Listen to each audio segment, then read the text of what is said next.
Welcome to another episode of Into the Pot, the show where I review different pieces of media, what they meant to me, and how they've added flavor to the stew of my life. Today we're talking about The Materialists. As always, I'll start with the good, then the bad, and finish off with the themes and details that resonated with me. Beware, there will be spoilers ahead. So let's go ahead and start off with the good. So The Materialists is a movie written and directed by Celine Song, the creator of Past Lives.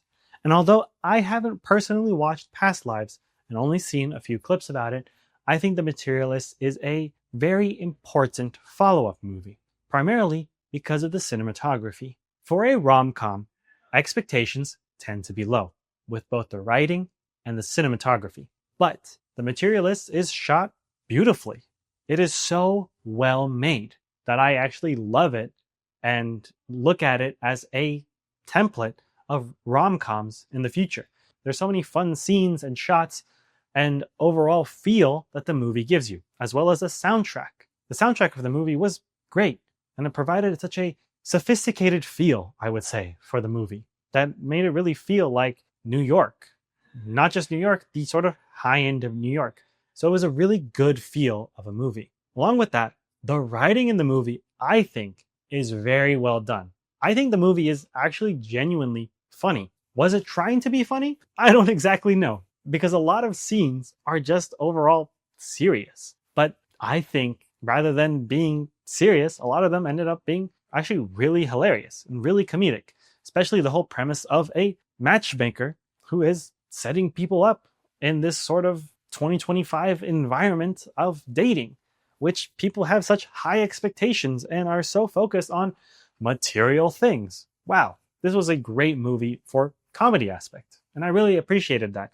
I think it was a very well written, very smart movie, and it had a genuinely nice plot to it. So that's to say, I actually did enjoy my time with this movie. I did not regret seeing this movie, because let me go ahead and tell you about what the bad is. So I have to say many things about this film, but in regards to the bad, I can just immediately start with saying it felt kind of boring and pretentious in a way, which did aid to the feel of the movie, but I can understand why people might not be into it, might not be their cup of tea. I've not watched Past Lives. Maybe I should watch Past Lives. But overall, this movie is not for everyone, and it is a slower burn. Also, there's a lot of moments where the dialogue has just one person at the center of the scene. So you only get to see Dakota Johnson's face or Pedro Pascal's face. And I feel like it's missing sort of this reactivity that the other person can provide a scene that might have made it a little bit more fun rather than just giving monologues to the audience. So I think that was just a little interesting thing that I thought. My biggest gripes about it were narrative decisions. Primarily, one being that Dakota Johnson fumbled the bag so hard with Pedro Pascal and his rich money, and he was perfect and flawless in every single way. And she decides to go for Chris Evans, who had huge issues in the previous relationship. And since then, he hasn't even changed. What are you doing? The lack of chemistry between all of the characters and the sort of lack of passion that I see with all of them was really jarring too. I don't know if it was a conscious decision for the characters or just a sort of mediocre sort of acting set for many of them, but they just felt like flat. They didn't even really like each other. And I can't believe that she went with Chris Evans at the end. What the hell are you thinking? This man literally was such a burden in that sense. Sure, they could have loved each other, but she started feeling this resentment towards him. And he started feeling that resentment towards her. And look at that. They broke up, and where are they in their life? Exactly the same spot, at least for him. I would have hoped that the ending scene would have provided some context and say like, oh, he booked a commercial. Or, oh, he did something, right? But no, it was just like, hey, even with all your flaws and all your problems, and you've actually made no significant changes towards it, I'm just going to accept you and accept the love that you give me. Because, hey, I'm not looking at material things. I'm looking at you as a person. And it's like, yeah, but this person hasn't even grown. He hasn't even shown you his growth over like the, 2-3 years you were broken up? Like, there's also this responsibility to not only yourself, but to your partner as well. Because love isn't something that you just, like, I just love you. No, love is a conscious choice that you make every single day. And you choose to make yourself better. You choose to better your situation. You choose to love more. That's what love is about. It is this choice that you make. And I can understand why Pedro Pascal and Dakota Johnson, the names of the characters are hard to remember. Let's talk about the actors. But I can understand why they two themselves were not going to be compatible. They just didn't really love each other in that sense. But it's a business deal. But that doesn't mean like it could never work. It's like you're taking this idea, and again, it is too rom-commy, where you're taking this idea of love and you're giving it such a weird feel that it's something completely intangible, when love is a tangible thing. Like, we can understand why these things happen. We want sense of comfort, intimacy, safety. Like, all of these are part of that love package. It's not just, oh, I love them. There's so much more to it. But in traditional rom-com fashion, the movie stops right at the end before they can go to the next chapter, which there will probably be more problems in that next chapter. So I think the overall choice at the end felt so weird and such a cop-out, especially because she gets the promotion. And it's like, what? And is she not going to take it now?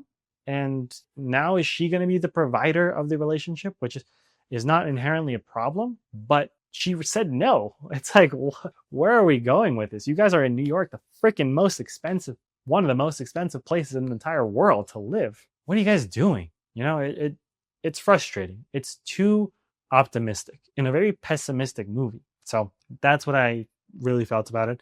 Another thing that I didn't really like was how it really handled the sexual assault case, because that felt kind of weird. It was kind of like, oh, we're not being a rom-com anymore. And there's nothing inherently wrong with bringing that sort of plot line in, but it did feel like, whoa, this is being introduced and it's feeling strange. Like, it's not, I feel like it wasn't handled in a way that's brings it justice. This is a serious, serious issue, and it's kind of played off. And I understand that, it was there to help Dakota Johnson's character of leaving her position. But I was like, damn, that's like awful. That's like seriously awful. And I don't know, it just felt like it's a weird side B plot, because the side B plot was like super traumatizing, It's like, damn, I like that it's introduced. I just felt a little strange to how it was handled. And I can't really pick exactly what it made me feel, because it is a weird plot point. It is a weird plot point. And last thing that I just didn't like, I didn't like when Pedro Pascal and her broke up, that he was not in the movie anymore. He was my favorite character. I did not care about the other two, honestly. He was the one, it was like, this guy, let me see what's going on. And he just was gone. And I was like, okay, it's a weird feeling. But finally, let's talk about the themes and the details that resonated with me. So as the movie says, it is about materialism. And it's the way that we put each other in boxes. It's the way that we see each other as what their value is, when inherently we all have value. And also, we always bring value to ourselves. I think that was a really interesting aspect about the movie, where Pedro Pascal would be adding value to Dakota Johnson.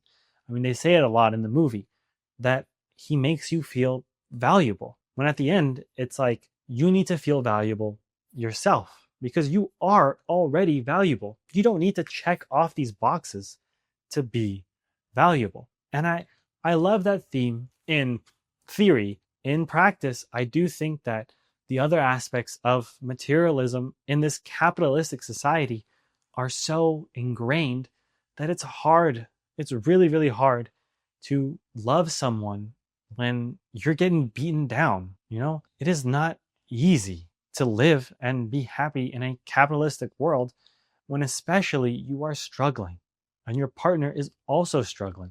I feel like those themes really resonate with me, because it is tough. It is so tough. And I understand wholeheartedly how it can break relationships. And I think those themes presented in a rom-com is fantastic. It is so wonderfully refreshing to see an actual relationship have real world struggles, rather than just a typical, like, oh, will they, won't they situation. Like, there is something so real about this movie.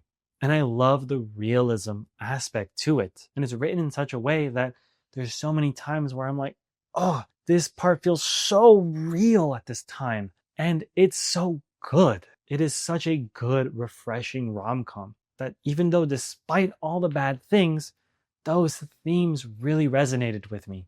And how love can also come from a place that's immaterial, that doesn't concern itself with material things. But also, material things are important, which I think it does lose sight of that in the end of the movie because, again, it's sort of like the Peter Pan effect, as my wife said. It's where Peter Pan ended up staying a kid his entire life, and Wendy had to grow up. And when Dakota Johnson grew up and Chris Evans stayed young, it does feel like, what are they exactly doing? You know, they both have to grow up together. That's what love is.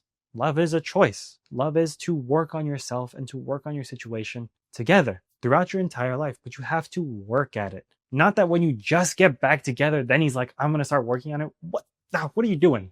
You know, like you are giving in to him just not being himself. Like if he really wanted to change, he would have changed something already, but he didn't. He didn't. They were together for 5 years. And just at the end, when they're getting back together, he's like, I'm going to do commercial work, even though I don't like it. Like, damn, you don't have money to do some commercial work. Do something. He's like, oh, I'm going to get a manager right now. Like, you don't have a manager and you are an actor?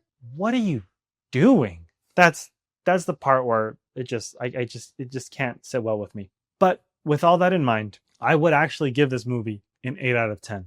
It is one of those movies where it was enjoyable to watch. The writing was fun. The Chekhov's broken legs, where they talked about it earlier and then was revealed that Pedro Pascal did that. That was really funny. I did not expect that. There was so much enjoyment that I had with this movie, but it did have huge gripes. And I think that's in the final act of the movie. And all that aside, I would happily give this an 8 out of 10. I think if you had just watched maybe the first half of the movie, it's a vastly different experience from the last half. So, with all that in mind, I would give it that 8 out of 10. So there you have it. I gave you all my thoughts and opinions about what The Materialists meant to me, and now I want to hear what you all think about it down in the comments. Do you agree or disagree with my opinions and the general consensus about it? Let me know, and if you enjoyed this video, consider dropping a like and subscribing for more. As always, check the links in the description for my main video essay channel and my Patreon to support the channel, and recommend media for me to review next. Thank you all for watching, and I'll see you all next time.